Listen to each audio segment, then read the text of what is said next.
Mga kapeso Pinoy, naghahanap ka pa rin ba ng credit card na swak sa mga pangangailangan mo? Baka ito na ang top 5 credit card para sa'yo based on their perks and promos.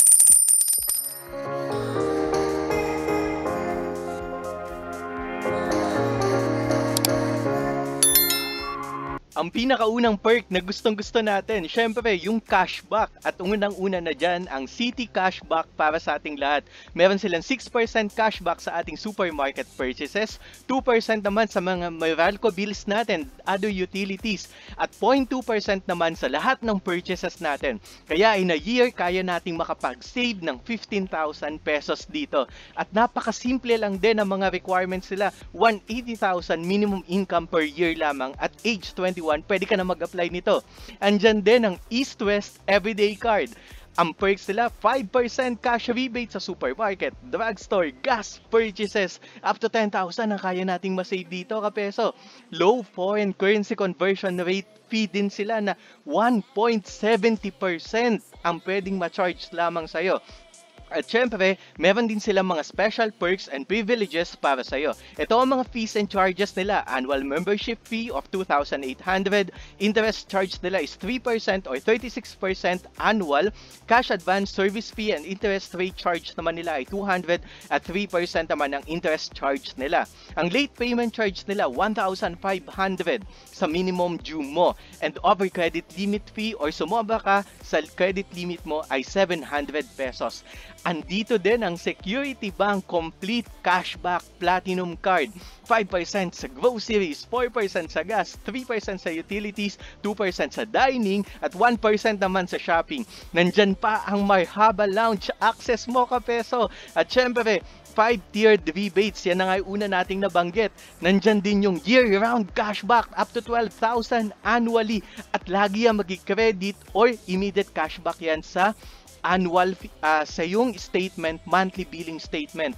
At waive, syempre, ang annual fee. Depende, syempre, sa magagastos mo dito sa credit card mo na ito. Andyan din ang BPI Amore Cashback, 4% sa yung mga supermarket expenses.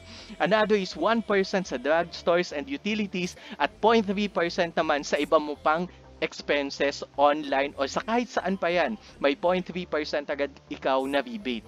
Get cash anytime din. Installment options, napakarami nilang installment options. Low forex rates din, 1.85% lang ang i-charge nila sa'yo. At syempre, other perks and privileges nila sa mga Ayala Malls, may mga lounge accesses yan.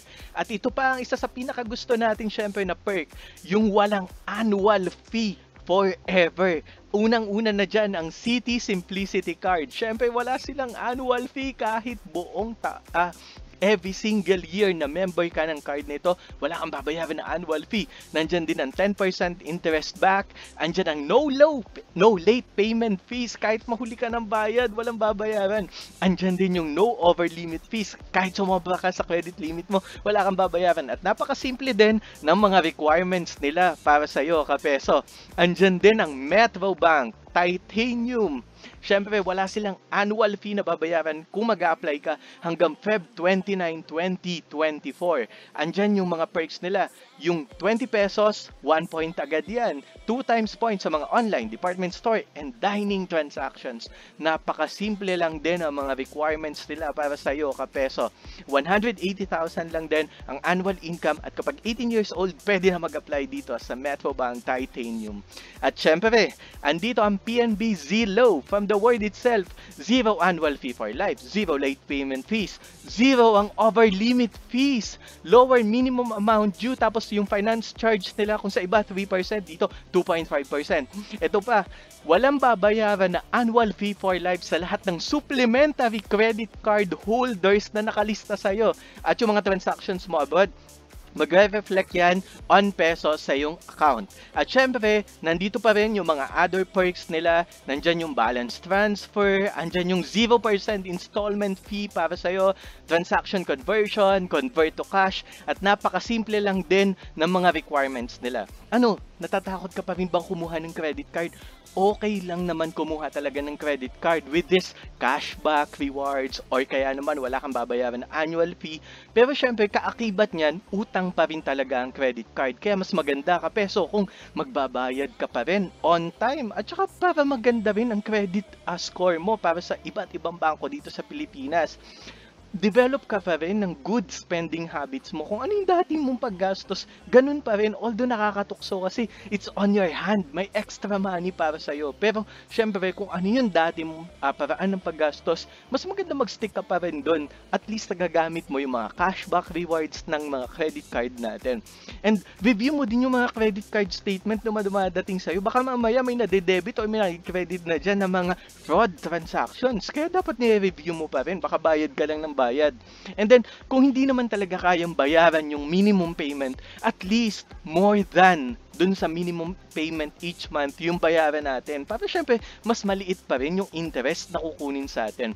At palagi na lang kapeso, create a budget and mag-stick ka lang dun. Although nakakatukso talaga, pero mas maganda pa rin na may budget tayo sa ating mga credit card. So ano kapeso, sana natulungan namin kayo sa pagkakaroon nyo ng credit card.